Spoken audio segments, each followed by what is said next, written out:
ಬಂಡೀಪುರ ರಾಷ್ಟ್ರೀಯ ಉದ್ಯಾನವನದಲ್ಲಿ ಪ್ರಿನ್ಸ್ ಸಾವು ಕೇಸ್ಗೆ ಸಂಬಂಧಪಟ್ಟಂತೆ ಪ್ರಿನ್ಸ್ ಹುಲಿಯ ಹಲ್ಲುಗಳನ್ನು ಕದ್ದಿದ್ದಂತಹ ಇಬ್ಬರು ಆರೋಪಿಗಳನ್ನು ಸೆರೆ ಹಿಡಿಯಲಾಗಿದೆ.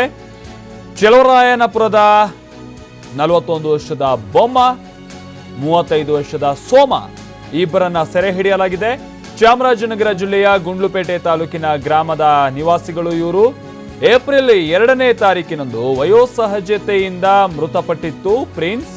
ದನ ಮೇಯಿಸೋಕೆ ಬಂದಿದ್ದವರು ಹುಲಿ ಹಲ್ಲುಗಳನ್ನ ಕದ್ದಿದ್ರು ಅಂತೇಳಿ ತಿಳಿದು ಬಂದಿದೆ. ಹುಲಿಯ 2 ಕೋರೆ ಹಲ್ಲು ಸೇರಿದಂತೆ 3 ಹಲ್ಲುಗಳನ್ನ ಇವರು ಕದ್ದೊಯ್ದಿದ್ರು. ಎಸಿಎಫ್ ಪೂವಯ್ಯ ನೇತೃತ್ವದ ತಂಡದಿಂದ ಈಗ ಇಬ್ಬರ ಬಂಧನ ಆಗಿದೆ. ಗುಂಡ್ಲುಪೇಟೆ ಮೀಸಲು ಅರಣ್ಯ ವಿಭಾಗದ ಎಸಿಎಫ್ ಪೂವಯ್ಯ ಇವರ ನೇತೃತ್ವದಲ್ಲಿ ಈಗ ಇಬ್ಬರನ್ನ ಸೆರೆ ಹಿಡಿಯಲಾಗಿದೆ. ಪ್ರಿನ್ಸ್ ಹುಲಿ ಸಾವನ್ನಪ್ಪಿದಂತಹ ಸಂದರ್ಭ ಫೋಟೋ ಲಭ್ಯ ಆದಂತಹ ಸಂದರ್ಭದಲ್ಲಿ ಹುಲಿಯ ತಲೆಯ ಮುಂಭಾಗದನ್ನ ಕತ್ತರಿಸಲಾಗಿತ್ತು. ಈ ಕಾರಣಕ್ಕಾಗಿ ಇದು ವಯೋಸಹಜ ಸಾವೋ ಅಥವಾ ಇದೊಂದು ಕೊಲೆಯೋ ಅನ್ನುವಂತಹ ಅನುಮಾನ ವ್ಯಕ್ತವಾಗಿತ್ತು. ಅದರಲ್ಲೂ ಕೂಡ ಬಹಳಷ್ಟು ಪರಿಸರವಾದಿಗಳ ಪ್ರಕಾರವಾಗಿ ಇಲ್ಲ, ಇದೇನೋ ಕೊಲೆ ಆಗಿರುವಂತಹ ಸಾಧ್ಯತೆ ಇದೆ.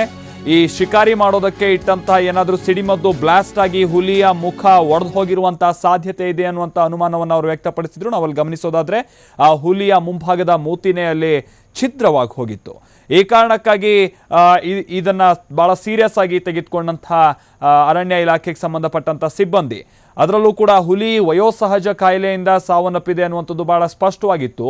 ಆದರೆ ಮುಖ ಒಡೆದೋರು ಯಾರು ಅನ್ನುವಂಥದ್ದಕ್ಕೆ ಸಂಬಂಧಪಟ್ಟಂತೆ ಆ ನಂತರದಲ್ಲಿ ತನಿಖೆ ಆರಂಭ ಆಗಿತ್ತು. ಚೆಲುವರಾಯನಪುರದ 41 ವರ್ಷದ ಬೊಮ್ಮ, 35 ವರ್ಷದ ಸೋಮ ಇಬ್ಬರನ್ನು ಕೂಡ ಸೆರೆ ಹಿಡಿಯಲಾಗಿದೆ. ಇವರು ಚಾಮರಾಜನಗರ ಜಿಲ್ಲೆ ಗುಂಡ್ಲುಪೇಟೆ ತಾಲೂಕಿನ ಗ್ರಾಮದವರು ಅಂತ ಹೇಳಿ ತಿಳಿದು ಬಂದಿದೆ.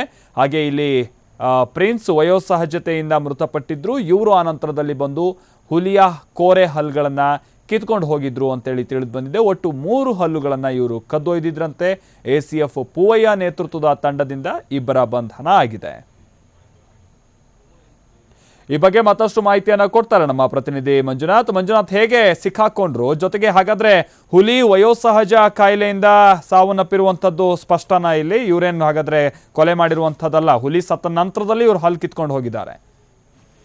ಮಾಲ್ತೇಶ್, ಏನು ಬಂಡೀಪುರ ರಾಷ್ಟ್ರೀಯ ಉದ್ಯಾನವನದ ಬಂದಿರುವಂತಹ ಪ್ರಿನ್ಸ್ ಹುಲಿಯ ಸಾವು ನಿಜಕ್ಕೂ ಕೂಡ ಪರಿಸರವಾದಿಗಳು ಜೊತೆಗೆ ವನ್ಯಜೀವಿ ತಜ್ಞರಿಗೆ ಎಲ್ಲರೂ ಕೂಡ ಒಂದು ರೀತಿಯಲ್ಲಿ ಸವಾಲಾಗೆ ಪಟ್ಟಿತ್ತು. ಯಾಕಂದ್ರೆ ಅದು ಸಹಜವಾಗಿ ಹುಲಿಯ ಆಯಸ್ಸು ಬಂದು 10 ರಿಂದ 12 ವರ್ಷ ಇರುತ್ತೆ. ಆದ್ರೆ ಈಗಾಗಲೇ ಪ್ರಿನ್ಸ್ಗೆ 12 ವರ್ಷ ಆಗಿತ್ತು. ಹೀಗಾಗಿ ವಯೋಸಹಜ ಸಾವನ್ನ ಅಪ್ಪಿದಂತೇಳಿ ಅರಣ್ಯ ಇಲಾಖೆ ಸಿಬ್ಬಂದಿಯವರು ಹೇಳ್ತಾ ಇದ್ರು.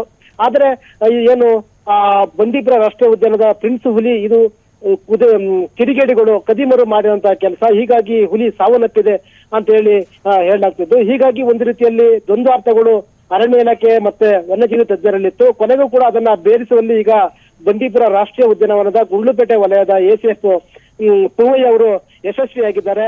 ಏನು ಪರಿಸರವಾದಿಗಳು ಇದು ಹುಲಿಯನ್ನ ಕೊಲೆ ಮಾಡಲಾಗಿದೆ, ಕೊಂದಲಾಗಿದೆ ಅಂತ ಹೇಳಿ ಹೇಳ್ತಿದ್ರು. ಆ ಸಂಬಂಧಪಟ್ಟಂತೆ ವಿಶೇಷವಾದಂತಹ ನೇತೃತ್ವದ ತಂಡವನ್ನು ರಚನೆ ಮಾಡಿತ್ತು. ಅದಕ್ಕೆ ಪೂರಕ ಎಂಬಂತೆ ಆ ಪ್ರಿನ್ಸ್ ಹುಲಿಯ ತಲೆಯನ್ನ ಕತ್ತರಿಸಿ ಅಲ್ಲಿದ್ದಂತಹ ಕೋರೆ ಹಲ್ಲುಗಳು ಸೇರಿದಂತೆ 3 ಹಲ್ಲುಗಳನ್ನ ತೆಗೆದುಕೊಂಡು ಹೋಗಾಯಿತು. ಹೀಗಾಗಿ ಸಿಎಫ್ ಆದಂತಹ ಹೀರಲ್ ಅವರು ಎಸಿಎಫ್ ಗುಂಡ್ಲುಪೇಟೆ ಎಸಿಎಫ್ ಪೂವಯ್ಯ ಅವರ ನೇತೃತ್ವದಲ್ಲಿ ಒಂದು ತಂಡವನ್ನು ರಚನೆ ಮಾಡಿದ್ರು. ಏಪ್ರಿಲ್ 2ರಂದು ಈ ಹುಲಿ ಸತ್ತೋಗಿತ್ತು. ಆನಂತರ ಕಾರ್ಯಾಚರಣೆಗೊಂಡಂತಹ ಪೂವಯ್ಯ ಅವರು ಈಗ ಒಟ್ಟು 3 ಆರೋಪಿಗಳನ್ನ ಬಂಧನ ಮಾಡಿದ್ದಾರೆ. ಗುಂಡ್ಲುಪೇಟೆ ತಾಲೂಕಿನ ಚೆಲುವರಾಯನಪುರದ ಬರುವಂತಹ ಬೊಮ್ಮ ಮತ್ತು ಇನ್ನೊಬ್ಬ ಸೋಮ, ಜೊತೆಗೆ ಹುಂಡಿಪುರದ ಚಿನ್ನಸ್ವಾಮಿ, ಇವ್ರ 3ರನ್ನು ಕೂಡ ಈಗ ಅರೆಸ್ಟ್ ಮಾಡಿದ್ದಾರೆ. ಇವರನ್ನು ಕೂಡ ಇವರ 3 ಮನೆಗಳಿಂದ ಕೂಡ ಒಂದೊಂದು ಹುಲಿಯ ಹಲ್ಲು ಸಿಕ್ಕಿದ್ದಾವೆ. ಇವರು 3 ಕೂಡ ಕಾಡಂಚಿನ ಬಂಡೀಪುರ ರಾಷ್ಟ್ರೀಯ ಉದ್ಯಾನವನದ ಕಾಡಂಚಿನ ಗ್ರಾಮಗಳ ನಿವಾಸಿಗಳು.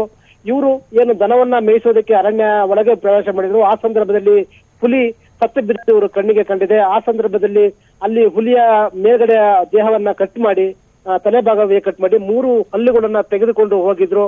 ಇವೆಲ್ಲವೂ ಕೂಡ ಅರಣ್ಯ ಇಲಾಖೆಯ ಅಧಿಕಾರಿಗಳು ತನಿಖೆ ಮಾಡಿದ ಸಂದರ್ಭದಲ್ಲಿ ಸ್ಪಷ್ಟವಾಗಿ ತಿಳಿದು ಬಂದಿದೆ. ಹೀಗಾಗಿ ಪ್ರಿನ್ಸ್ ಹುಲಿಯ ಸಾವು ಸಹಜವಾಗಿಯೇ ಮೃತಪಟ್ಟಿದೆ ಅಂತ ಹೇಳಿ ದೃಢಪಟ್ಟಿದೆ. ಜೊತೆಗೆ ಆ ಸಂಬಂಧಪಟ್ಟ ಹಲ್ಲನ್ನು ಕಿತ್ಕೊಂಡು ಹೋಗಿದಂತಹ 3ರನ್ನು ಕೂಡ ಅರಣ್ಯ ಇಲಾಖೆ ಸಿಬ್ಬಂದಿಯವರು ಈಗ ವಶಪಡಿಸಿಕೊಂಡು ಅವರಿಂದ ಮತ್ತಷ್ಟು ತನಿಖೆಯನ್ನ ಮುಂದುವರಿಸಿದ್ರೆ ಸಂಜೆ ವೇಳೆಗೆ ಅವರನ್ನ ಗುಂಡ್ಲುಪೇಟೆಯ ಜಿಲ್ಲಾ ಸತ್ರ ನ್ಯಾಯಾಲಯಕ್ಕೆ ಹಾಜರುಪಡಿಸುವ ಸಾಧ್ಯತೆ ಇದೆ. ಮಾಲ್ತೇಶ್. ಓಕೆ, ಧನ್ಯವಾದ ಮಂಜುನಾಥ್.